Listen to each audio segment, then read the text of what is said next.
नमस्कार, मैं डॉक्टर जयश्री वाकनकर, सहायक प्राध्यापक शिक्षा विभाग, श्री शंकराचार्य महाविद्यालय चुनवानी। आज हम निर्देशन विषय पर चर्चा करेंगे। यह एमएड सेकेंड सेमेस्टर के पेपर 8 के ए पार्ट का प्रथम यूनिट का प्रथम चैप्टर है। निर्देशन वह प्रक्रिया है जो व्यक्ति के प्रत्येक क्षेत्र में जीवन के हर उस मोड़ पे काम आती है जहाँ पर उसे कहीं कोई परेशानी अनुभव होती है। निर्देशन व्यक्ति के आत्मविकास और आत्मबोध को बढ़ाता है। निर्देशन का शाब्दिक अर्थ है मार्गदर्शन करना, सहायता देना या किसी को राह दिखाना। अगर कोई व्यक्ति किसी समस्या से जूझ रहा है तो उस व्यक्ति को ऐसी राह दिखाई जाती है कि उसके अंदर की क्षमता का विकास हो जाए और वह स्वयं ही अपनी समस्या का समाधान ढूंढ सके। मनोवैज्ञानिक अर्थ मनोवैज्ञानिक तरीके से व्यक्ति के अंतर्मन को विकसित करना, उसके नैतिक गुणों का विकास करना ही मनोवैज्ञानिक अर्थ में निर्देशन कहलाता है। जब कोई व्यक्ति स्वयं को अपनी समस्या के समाधान में अक्षम पाता है तब वह मानसिक रूप से और नैतिक रूप से दुर्बल महसूस करता है। ऐसी स्थिति में निर्देशन के द्वारा उसे मानसिक और नैतिक सहयोग प्रदान किया जाता है। दार्शनिक अर्थ निर्देशन के दार्शनिक अर्थ में व्यक्ति में निहित विशिष्टता और उसकी अच्छाइयों को उभारना होता है। अगर किसी व्यक्ति में निहित उसकी विशेष योग्यता को, उसकी अच्छाइयों को जब उसे उभारा जाता है तब वह दार्शनिक अर्थ के अंतर्गत निर्देशन कहलाता है। निर्देशन के प्रकार। निर्देशन को मुख्य रूप से 3 भागों में बांटा गया है: शैक्षिक निर्देशन, व्यावसायिक निर्देशन, व्यक्तिगत निर्देशन। शैक्षिक निर्देशन के अंतर्गत वो सारे निर्देशन आते हैं जो शिक्षा से संबंधित होता है। ये अलग अलग स्तर पर बांटा गया है। प्राइमरी स्तर, जिसे प्राथमिक स्तर, जिसमें विद्यार्थी को जो विषय है उससे संबंधित अगर कोई कठिनाई है तो उन कठिनाइयों को दूर किया जाता है। बच्चे को विषय से संबंधित सारी जानकारियाँ अच्छे से प्रदान करना, कोई एक टॉपिक जो उसके ट्रिक्स होते हैं वो उनको बताए जाते हैं कि किस तरीके से पढ़ना है। फिर माध्यमिक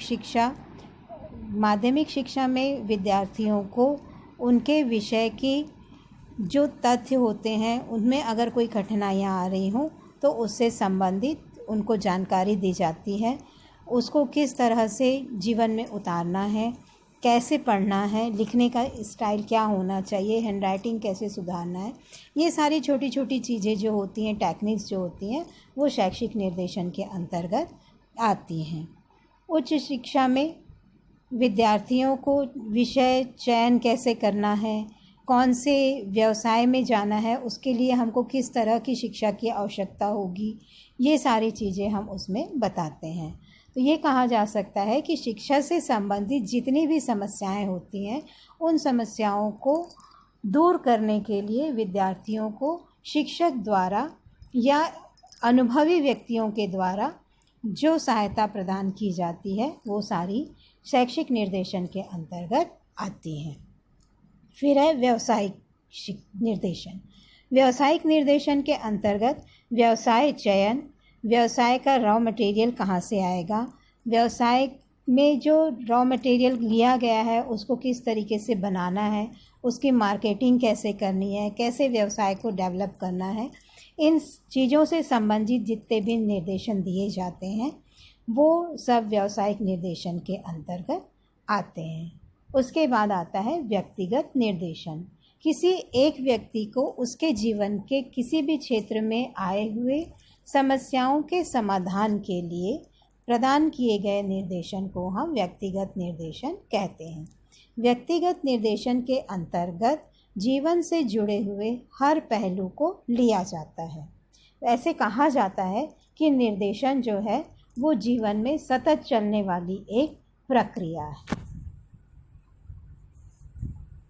निर्देशन की प्रक्रिया। निर्देशनकर्ता सबसे पहले जानकारी हासिल करता है कि व्यक्ति को कौन सी समस्या है और उस समस्या से रिलेटेड और ऐसी कौन कौन सी चीज़ें हैं जो इस समस्या को उत्पन्न कर रही हैं।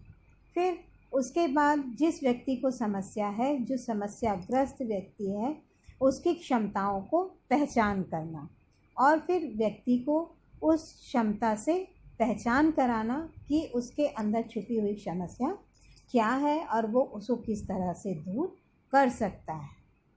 व्यक्तिगत डाटा कलेक्शन करना, उस व्यक्ति से संबंधित जो आसपास के लोग हैं उन लोगों से उस व्यक्ति से संबंधित चीज़ों को पता करना ताकि उसकी क्षमताओं को भी और अधिक बढ़ाया जा सके। फिर परामर्श देना कि व्यक्ति की क्षमता किस तरह से बढ़ सकती है।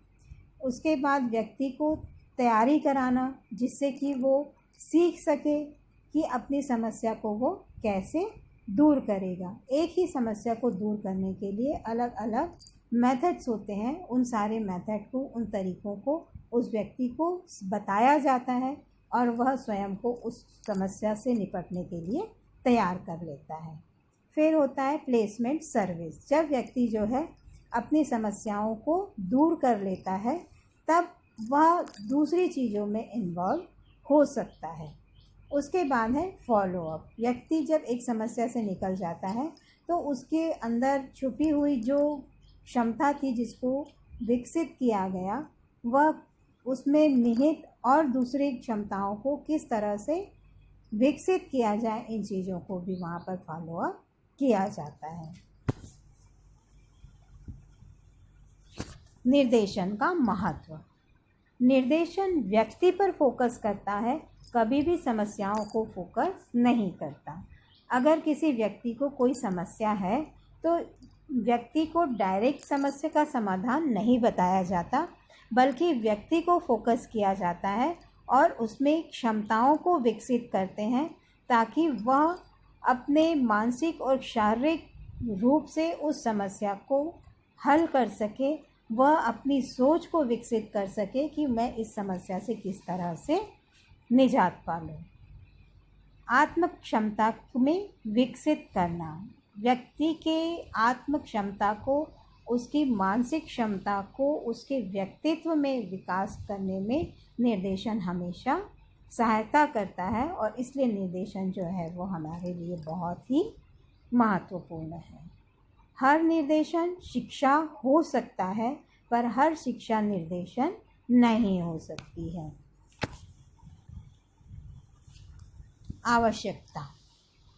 निर्देशन की आवश्यकता क्यों महसूस होती है? सबसे पहले व्यक्तिगत समस्या के समाधान के लिए। हर व्यक्ति अपने आप में अलग होता है दूसरे व्यक्तियों से, तो सभी व्यक्ति हर समस्या का समाधान स्वयं से नहीं कर पाते हैं। अतः व्यक्ति की जब व्यक्तिगत कोई समस्या होती है तो वहाँ पर निर्देशन की आवश्यकता महसूस होती है। फिर सामाजिक समस्या। व्यक्ति अपने समाज से जब सामंजस्य स्थापित नहीं कर पाता है, ऐसी स्थिति में उसे निर्देशन की आवश्यकता महसूस होती है। आर्थिक समस्या। जब कोई व्यक्ति बहुत मेहनत करता है लेकिन फिर भी उसकी फाइनेंशियल स्टेटस में बहुत अधिक उन्नति नहीं होती है या उसके व्यवसाय को वो बहुत अच्छे से नहीं चला पा रहा है, किसी व्यक्ति को जब जॉब नहीं मिलता है या आर्थिक रूप से पैसे तो उसके पास बहुत होते हैं लेकिन वो उसको बहुत अच्छे से मैनेज नहीं कर पा रहा है, तो ऐसी स्थिति में उसको निर्देशन की आवश्यकता महसूस होती है और इसीलिए निर्देशन की शरणों में उसको जाना पड़ता है। शैक्षिक समस्या। शिक्षा से संबंधित जितनी भी समस्याएं होती हैं वहाँ पर भी हमें निर्देशन की आवश्यकता महसूस होती है। व्यवसाय से संबंधित समस्याओं के लिए भी निर्देशन की आवश्यकता होती है। फिर स्वास्थ्य संबंधी समस्या। हर व्यक्ति को जीवन में अपने रोज कुछ न कुछ ऐसी समस्याओं का समाधान करना पड़ता है जिसमें उसकी अस्वस्थता जो होती है वह सामने आती है। तो व्यक्ति को अपने हेल्दी लाइफ बनाने के लिए हमेशा ही निर्देशन की आवश्यकता महसूस होती है। निर्देशन की परिभाषा। स्किनर के अनुसार मार्गदर्शन युवा लोगों को दूसरों के साथ स्वयं को समायोजित करने और परिस्थितियों को सीखने में मदद करने की एक प्रक्रिया है।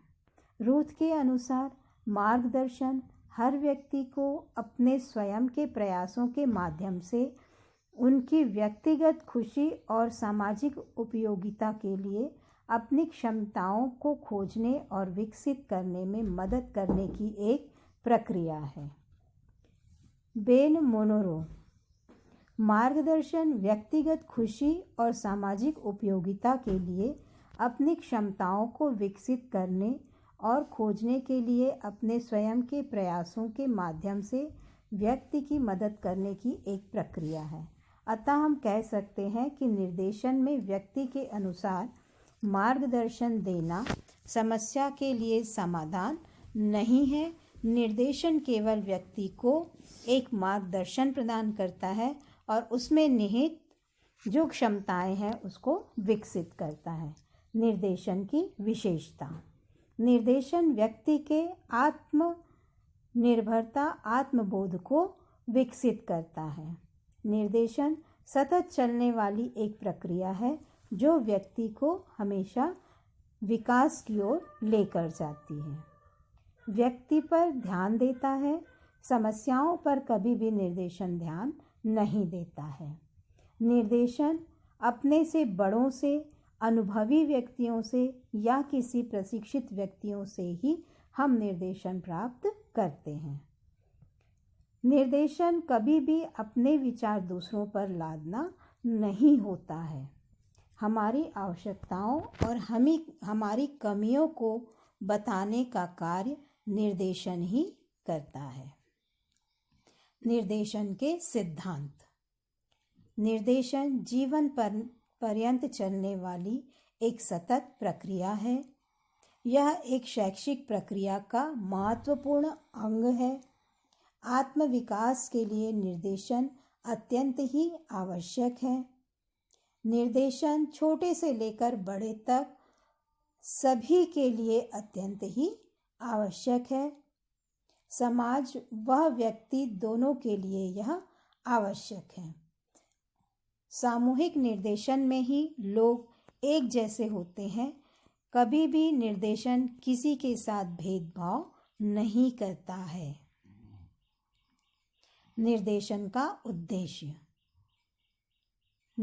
हर कार्य को करने के पीछे एक उद्देश्य होता है।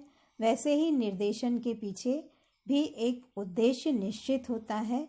निर्देशन मुख्य रूप से स्वयं को समझना और अपनी क्षमताओं को कम से कम साधनों में दूर करना होता है।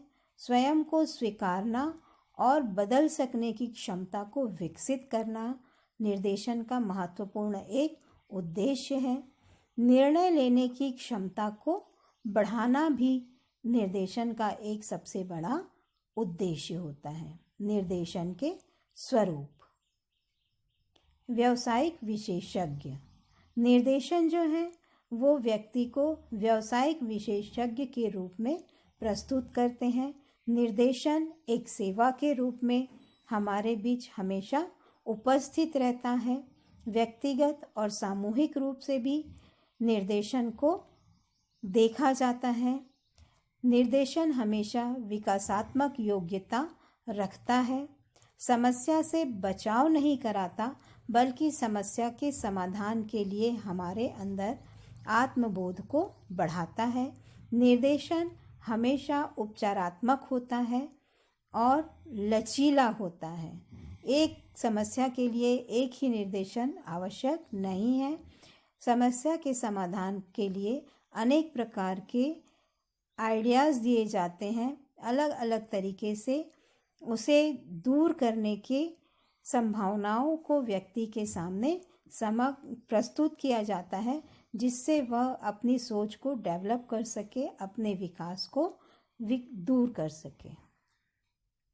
धन्यवाद।